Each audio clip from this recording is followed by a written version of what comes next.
امام ابو یوسف کی سیرت سے ایک تو ماشاءاللہ یہ خود بڑے ذہین تھے، پڑھنا چاہتے تھے، مگر بچوں کو طالب علم کو اسپانسر کرنا، جو مدرسہ بغداد مدرسہ نظامیہ جو تھا وہ ایک بزنس مین نے، ایک وزیر تھا، نظام الملک طوسی نے یہ مدرسہ بنایا، اور اسی مدرسے میں غوث پاک پڑھے،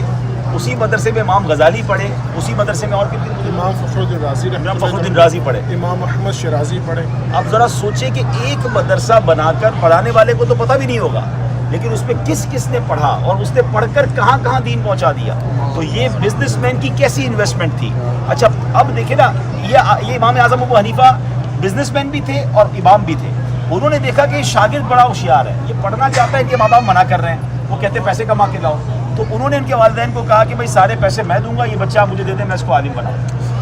امام اعظم نے استاد ہوتے ہوئے اپنے شاگرد کو اسپانسر کیا،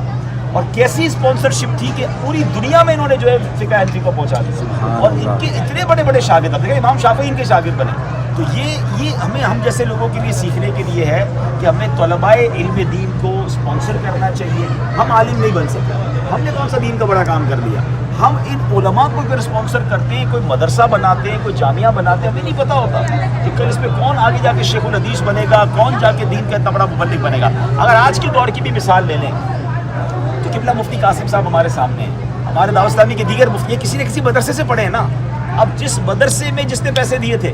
اور اس پہ پڑھ کر یہ کہاں پہنچ گئے کہ اب ان کے کتنے شاگرد ہیں، کتنے مفتی بن رہے ہیں، کتنی تفسیریں لکھی جا رہی ہیں، تو یہ وہ اسپانسرشپ ہے، یہ وہ نیکی ہے۔ اور پھر آج کے دور میں دعوت اسلامی یہ نعمت مل گئی کہ دعوت اسلامی پوری دنیا میں ادارے بنا رہی ہے۔